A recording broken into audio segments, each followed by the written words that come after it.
Okay, good morning, everybody. I apologize. I'm a little bit late, but that's what happens when you have kids. And we're going to be talking about kids today a little bit because it's so important to make sure that our kids are healthy and well supported, especially when we are having a autoimmune disease. So this is what we're going to be talking about today.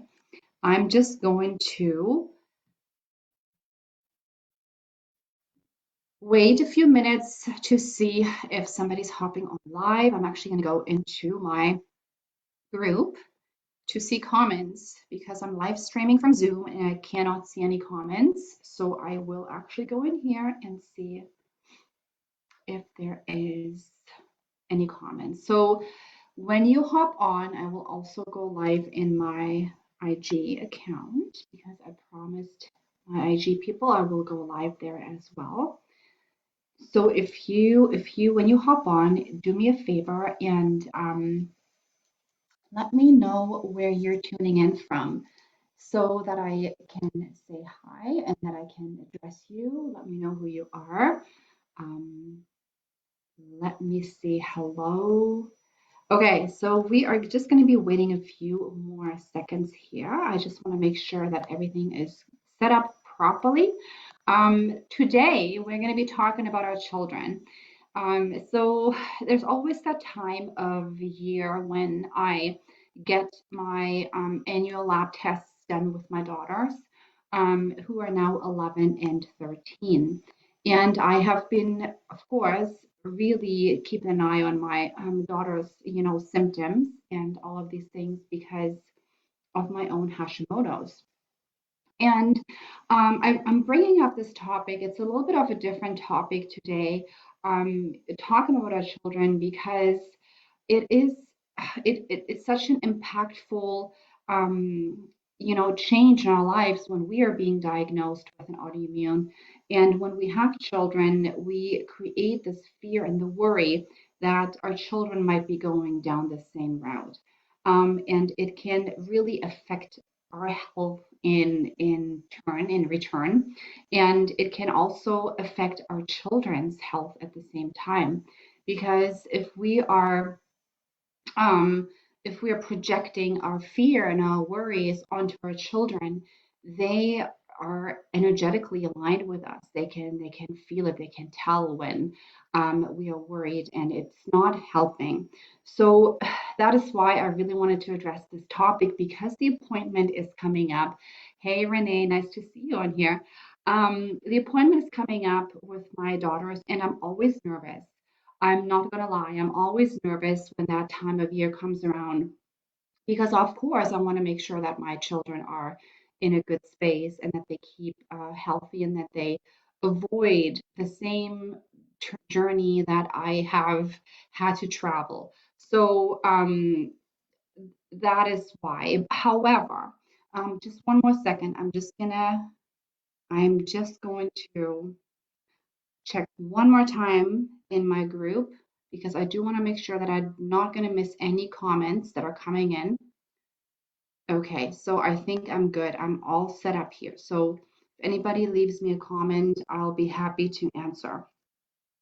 Okay, so let's get started. Yeah, like I said before, the appointment is coming up for my two daughters. I'm very nervous now that my oldest one is 13 and she's starting to also experience the hormonal shifts and all of these things. And I remember that for me personally, things started to go downhill now that I look back very clearly at the age of 13. So, where my periods didn't show for me and my energy levels dropped and all of these things. Um, and only like many, many years later, I was diagnosed with Hashimoto's at age 32, I believe it was 32, 33, or something like that. So the whole stretch of my young adulthood was very much,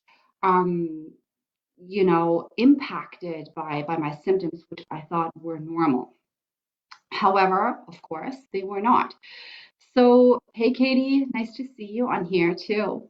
Um, so, having said that, when I went to nutrition school, so let's go back one step today I want to share with you 3 tips that will help you to get out of the fear and to get into action taking, positive action taking. This is what I'm going to be talking about, and I give you those 3 tips. Before I do that, I want to give you context around what I'm saying.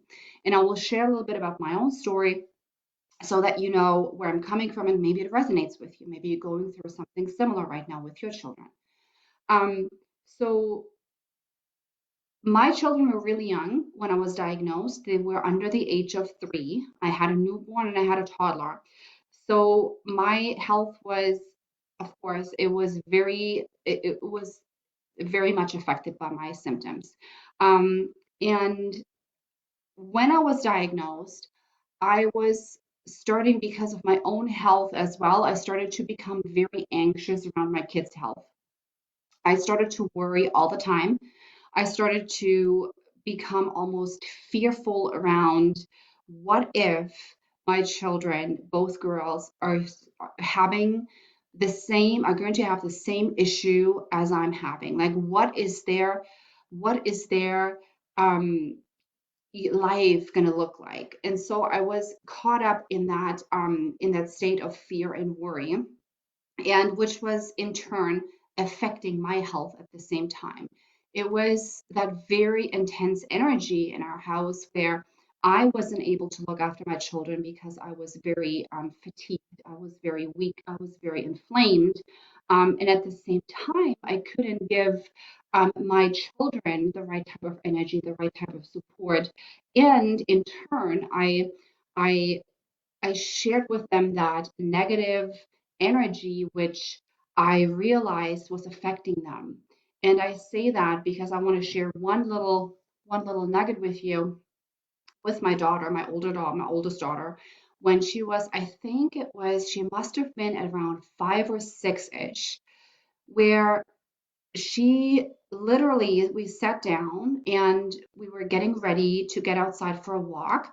And she sat down and she looked at me and she said, "Mommy, why are you yelling all the time?" And I was like, "Oh my God, I am." So I could tell that my energy was really off, and that's not what I wanted. And that was actually almost like a trigger point for me where I realized I needed help and I can't go on like this. And that was the turn for me where I said, okay, I need to invest in myself. I need to get out of the situation. I want to be the best mom I can ever be for my children, and I don't want them to go down that route. So what I did is, as you guys probably know, I invested in nutrition school. So I went back to nutrition school, and this is when everything changed for me. And this is where I had so many aha moments, and I changed my entire behavior over time, of course.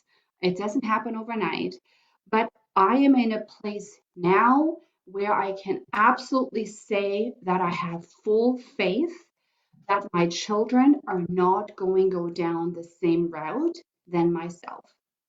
And so I will break down to you in 3 steps as to what type of changes I have made in my life that allowed me to become more relaxed around my children's health, and because it empowered me and the actions that I took in hopes that it's going to help you as well. So the first tip that I wanted to give you is I learned about the notion of epigenetics. Now, this is a term which that is fairly new, not too new, but it was new to me when I learned about it the first time.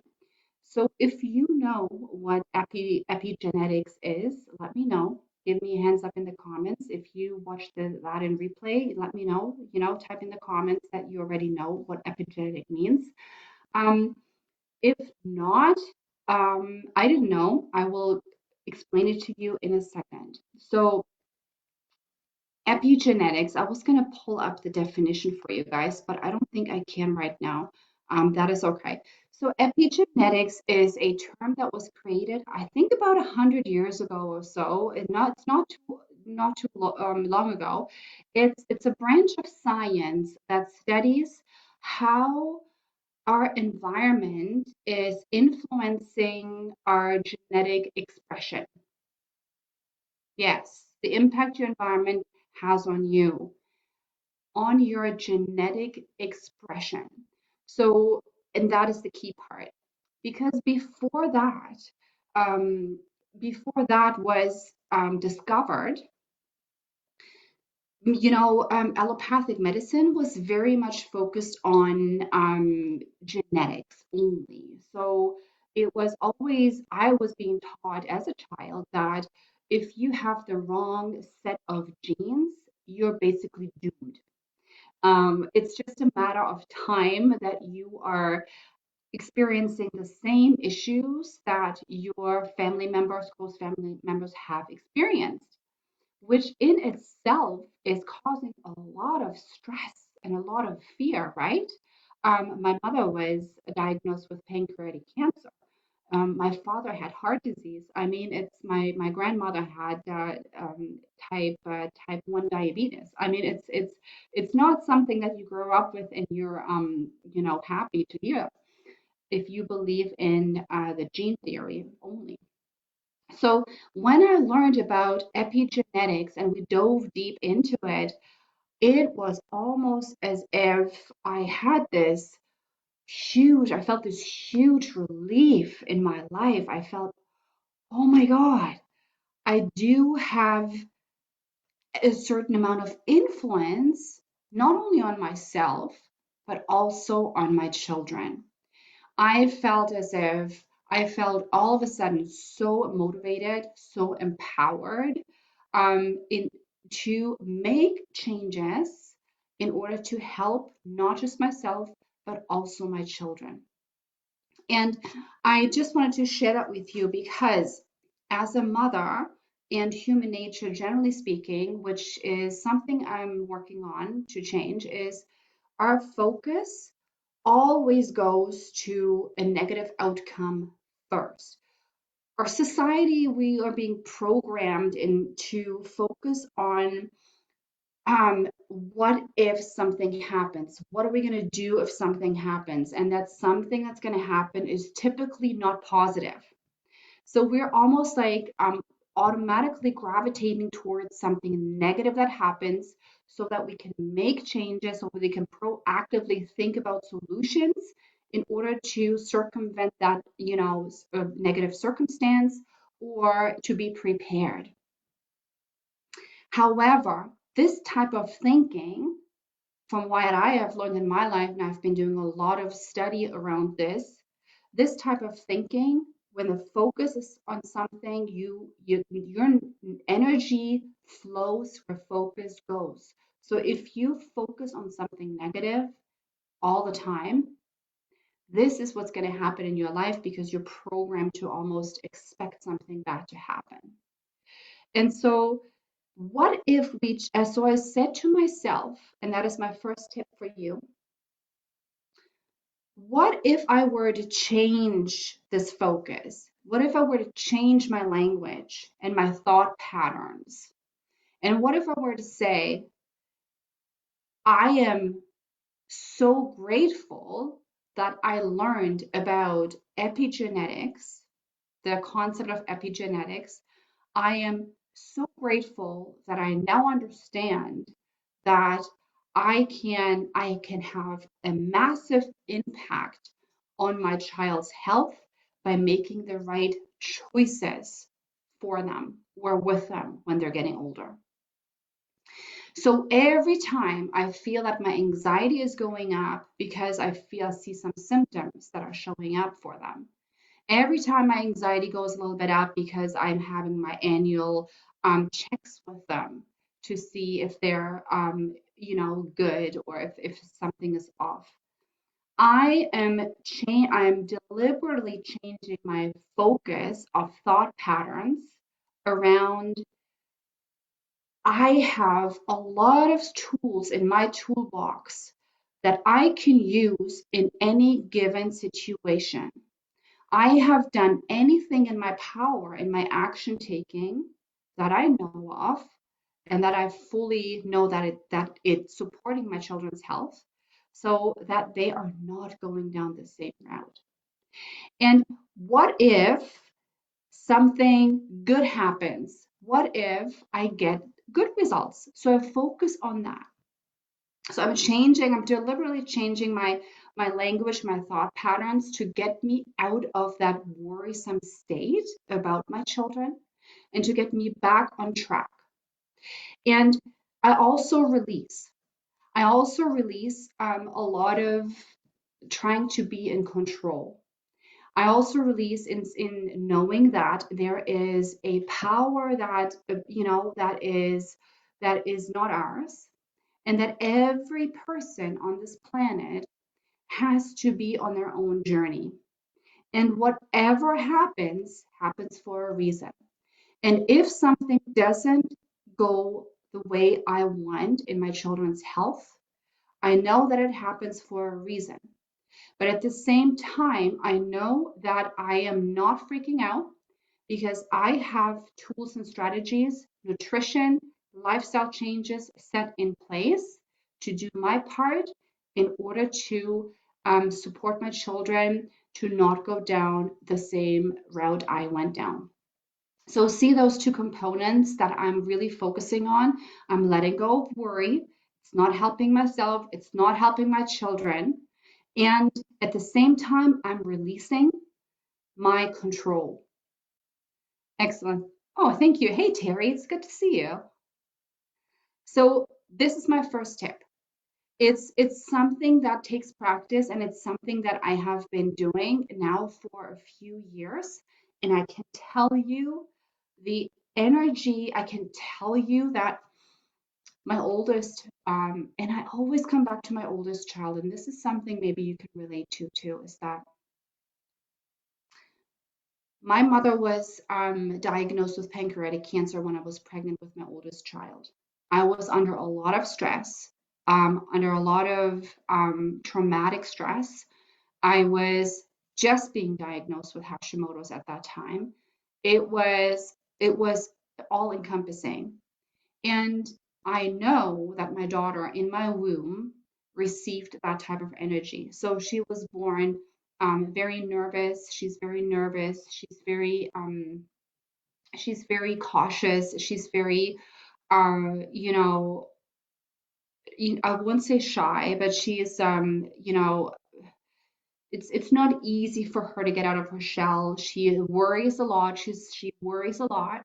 And so this type of energy was passed on to her, and I know that. Um, and so ever since I started to make this change around my perception, I can tell that my daughter's attitude has changed as well. She has become more confident. She doesn't worry as much. So there's a direct connection. So going from there, moving on. So that's my first tip.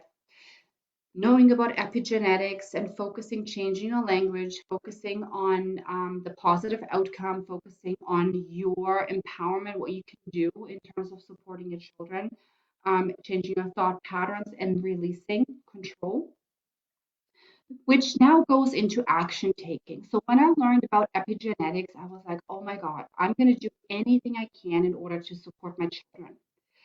So what I have learned over the years is that number one, when it comes to nutrition and food, when I speak to my clients, they say, I don't know how your children eat all of this because my children don't like that kind of stuff. I would not be able to get my children to eat that ever.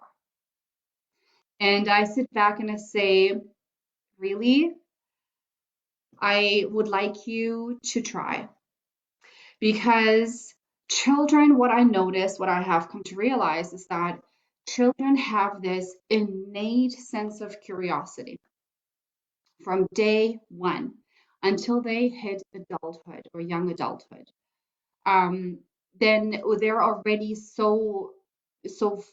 their perception gets a lot of, input from their environment, from politics, schools, friends, whatever. But when they are young, really young, they have this innate curiosity around them. They want to explore things. And the same thing goes for food. There is no reason why your child shouldn't like seaweed snacks at age 3 or 5. Absolutely not. You can leverage that curiosity in your children, and you can, while you are diversifying your diet, diversify their diet. Your children are looking up at you at all times. They're always watching at any given time of the day. They're watching how you're nourishing yourself.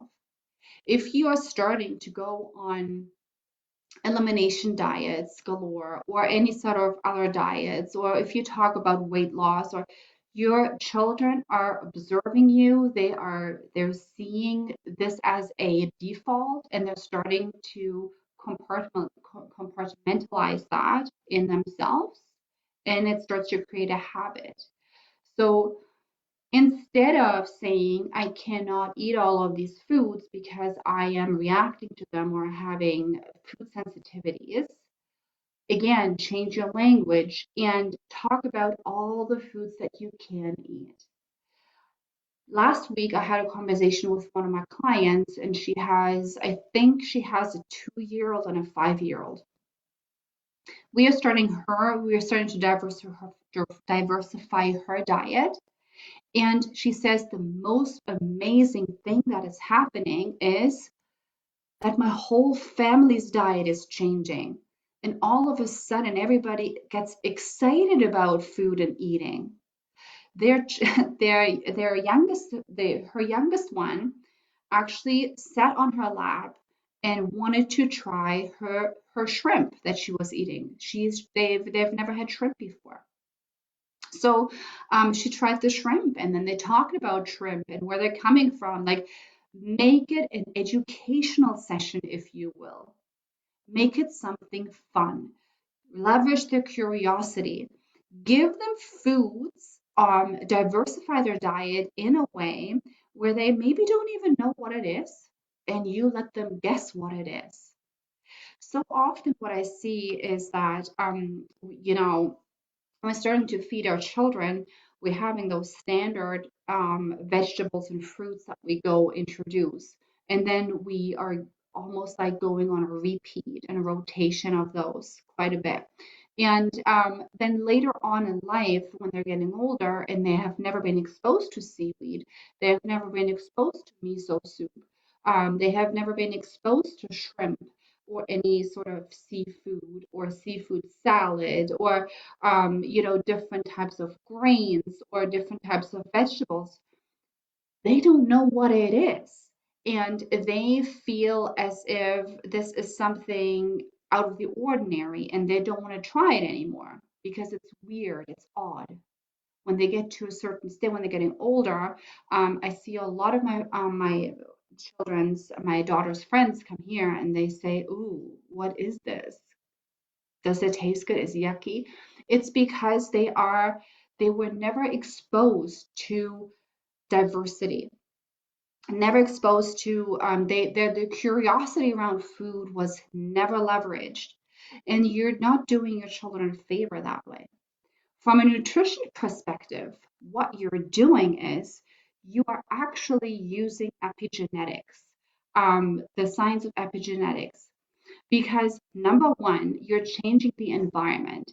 You're changing the environment of, going again, focusing on the negative around the focus and language, and talk about, I can't eat that because it's bad food, or it's causing me issues, or I have to restrict my diet, or I have to cut away foods from my diet because of food intolerance, allergies.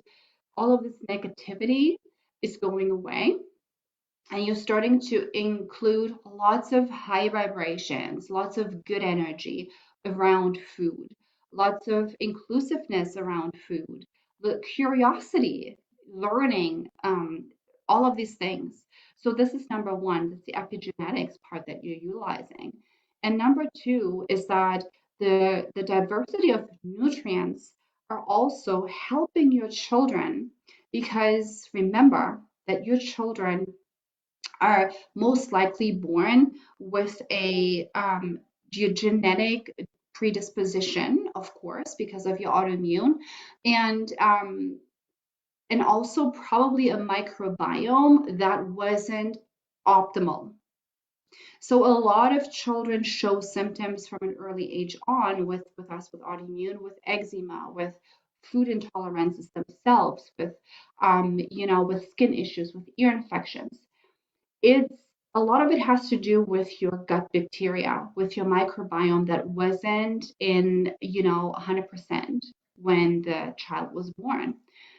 But the more you diversify your children's diet now, the more you are nourishing and re-establishing a strong microbiome that again prevents them from developing chronic inflammation, because you're strengthening your child's microbiome already from day one. So it's a win-win situation. So that's my tip number two, leverage the curiosity. And my tip number three is, and that's a really important one. So that is what I have noticed too. Let me see what Renee says. I see my negative energy from pregnancy and Landry often, but we have to forgive ourselves and move forward with positive energy. I love this so much. I love this so much. It's honestly, it's never too late. Let me give you one quick little backstory. So I shared the story with you where my daughter was crying next to me, and she says, "Mommy, why are you yelling at me so much all the time?" That was the trigger for me. So she was 5, 6 at that point in time, and I know that a lot of damage had been done already. However, I had to forgive myself, just like you say. We have to forgive ourselves because we we only do what we can do in that moment in time. And it is a learning experience for us as well. And when you look at it from something like that happens as growth in you, that you're now able to become aware of this behavior, and that you're now able to move on and move away from this behavior, is going to help you and your child regardless. So from this day on forward, when that happened, honestly, it was like a switch. And I started to work on myself, and I started to work on rebuilding this relationship with my children. And at this point now, like, I mean, my children, they're eating. They're at when they go to the grocery store at 5, 7, or 8 or something like that. We went to the grocery store and I asked them what they wanted, and they said, so they wanted kombucha, they wanted miso soup, they wanted seaweed snacks, and people just looked at us as if we were from, I don't know, Mars or something. They probably haven't even heard of any of these types of foods before. And they were just like, and then some of them complimented and said, "Wow, how did you do that?" Um, and so it's just really leveraging their curiosity and exposing and really exposing them to these types of foods. But my third point is, that's my last point, and it's super, super important. Let me just see if there's anything um, here. Any comments on Facebook? No? Okay, perfect. The first one is normalizing everything and bringing back balance. So, what I don't want to do is in my children's life is I don't want them to feel any different, or in any way different from their peers, or in any way superior from their peers, or odd or strange. That is not what we are here to do. I always said that, and that comes from my own personal story, being bullied as a child, is that everybody's unique, everybody does things differently, and so do other children and other children's families, so do we, and all of us combined, we are making this amazing society and community. If everybody would be the same in our community, it would be the most boring place to live. So embracing the fact, telling them, showing them that it's totally okay to do what we think is right for us as a family. However, at the same time, I want them to do the things that their peers do also. And what I mean by that is that, for example, when they go to a birthday party, I am not that mother who is shopping the gluten-free cake and cutting out a piece, giving it to my daughter so that she can take it to the birthday party to eat when she's there separately from what the others eat. Now, if your child has celiac, that's a different story. But or food allergies, that's a different story. But my children didn't have that. Now, did I support glutinous food, highly processed glutinous food in my house? Absolutely not, right? So we didn't have candy on hand. We didn't have chips on hand, nothing like that. It was not part of our day to day. But when my children go to their friends' places, houses, and the mother brings out a bowl of chips for them, go for it.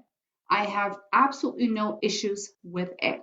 When they go to a birthday party, they can have a piece of the cake that everybody is sharing. I have no issues with that because I know that epigenetics are so important, which means if I if I give my children that feeling that they are different from their friends, that they have to do things differently, they might start to feel rejected. They might start to feel even not by their friends, but maybe just by being different, having to do things differently. And they might even, start to question what I'm doing. So we're having open conversations, and now they're like totally fine. They go, even for themselves, they choose to not have a birthday cake piece by themselves because they know it's not, sitting so well with them. But when they were younger, I would let them have it and they were fine. And then afterwards, I know that I have my strategies and tools to help them get over the symptoms they might have experienced because of it, right? So they might have had some stomach issues, some constipation issues afterwards, which I then help them get through. And that's when the conversation came up again. I talked to them. I said, well, that piece of cake that you ate is likely to cause some of this constipation or stomach pain. So, it's not good food. It's something that we do sometimes because we want to celebrate, but it's not something that we do every day because of that, right? Your body doesn't like it so much. But I hope that you had an amazing time, and I know that you had a really good time, and that cake looked really good, right? It was a really well designed whatever cake. So that is what I mean by balance. So my children are definitely not the ones that are missing out on candy. When Halloween comes around, they go trick or treating, they eat their candy, and it's not all gluten, it's free, it's not the organic stuff, and all of these things. But now at 11 and 13, they by themselves know that they're not going overboard because they don't feel good afterwards. So they're having a little bit of candy and then they're giving it away. right? Or they're not even loading up their basket when they go trick or treating with like I see some kids go around with like pillowcases that they stuff themselves full with candy, and they eat it all. And oh my God, it's not pretty. So my children are the ones who go around with like a little container and they fill it up because that is what they know they can eat, and that's enough for them. So you are helping your children to become, active, positive, responsible thinkers for themselves around nutrition. And you're also, what you're doing is through diversity and leveraging curiosity, you are establishing taste buds that are used to having different types of flavors in their mouth and which they start to crave. So they're starting to crave certain vegetables. Like my youngest one, she loves cruciferous vegetables. She loads up on the Brussels sprouts when they're roasted. She loves roasted vegetables in heaps, right? That is one of her favorite snacks. And so you will start to develop those taste buds, and it comes naturally to them because they have been introduced to that kind of food over a longer period of time. However, when she goes to the movies today, actually, she goes to the movies with her friends, and she went to the grocery store and she bought a pack of gummies to share with her friends at the movie theater. And that is totally okay with me. So it's important to keep that balance. It's important to not be that mother who's like, droning over them, trying to protect them by not eating any of that quote unquote bad stuff. It can really have a negative impact on them and on you and your bond and your connection. So those are my 3 points I was going to share with you that might be helpful for you when it comes to getting over the worry and fear of your child's health when you're dealing with an autoimmune disease. Now, does that mean that I'm not going to be nervous anymore every time when there's a lab test coming up? No, I'm still going to be nervous because, of course, we are mothers and we want the absolute best for our children, right? And we're not happy if something is off.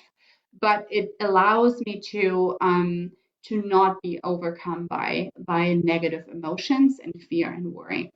Excuse me.